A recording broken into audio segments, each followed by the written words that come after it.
Hi, I'm Robert, I'm Jaron. and welcome to another episode of Don't Touch That Dial. Mm.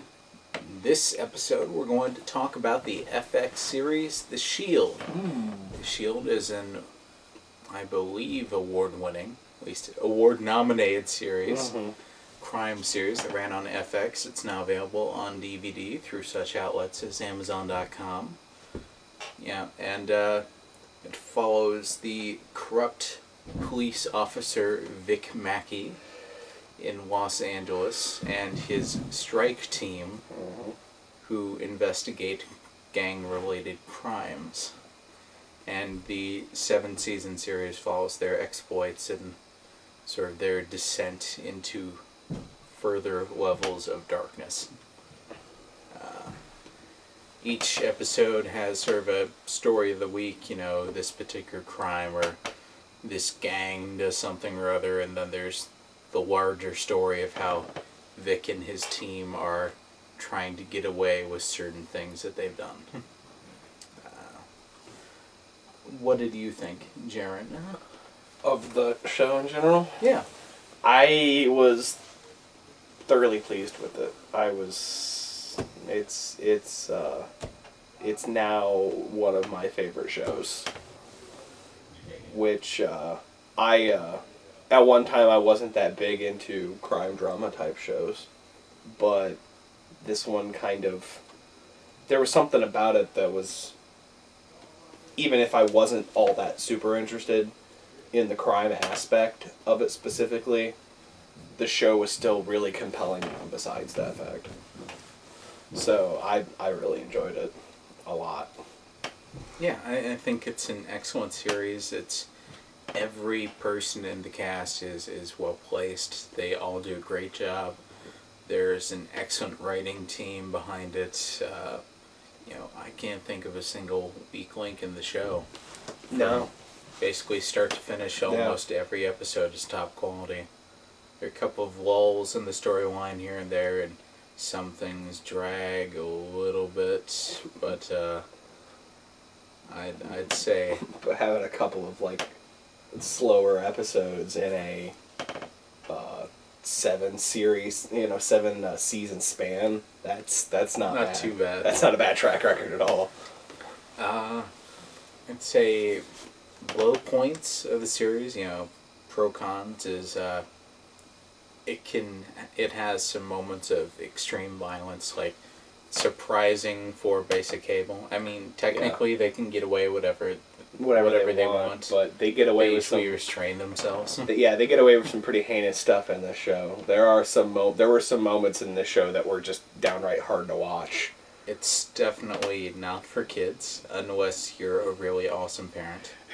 I particularly had a couple of moments where I forgot that I can't watch The Shield with the door open.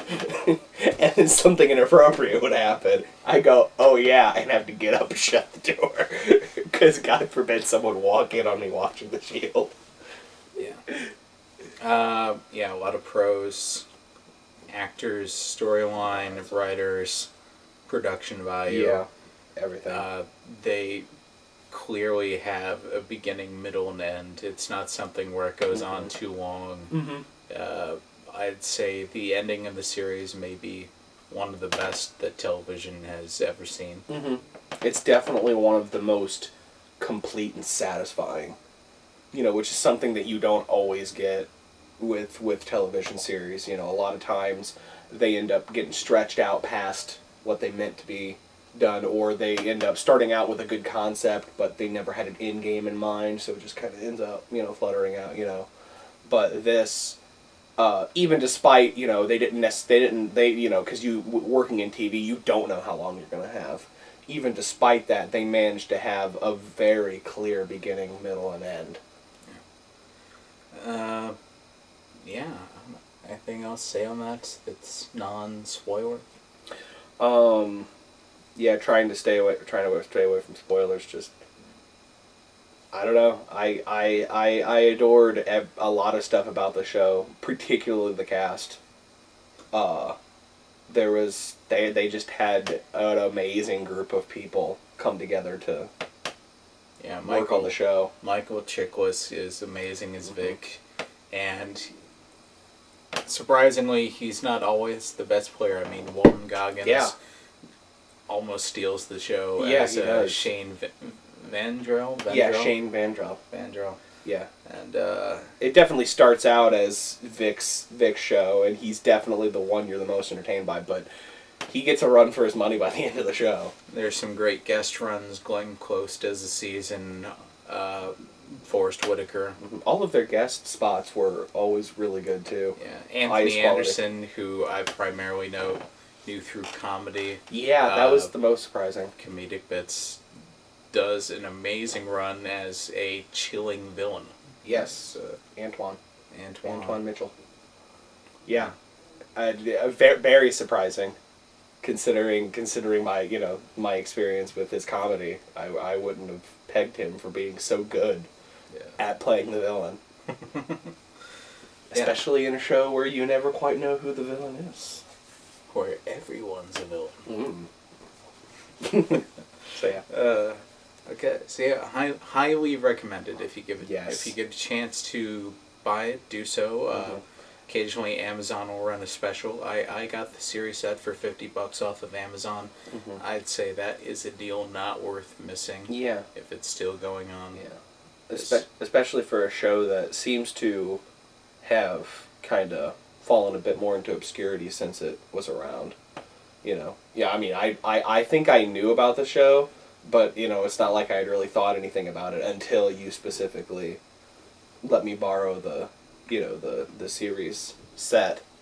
So, and I don't really hear too much mention about it anymore, which is kind of par for the course. But, it's definitely a show that more people should know exists and more people should should definitely experience. Okay, that's it for this episode. I'm Robert. I'm Jaron.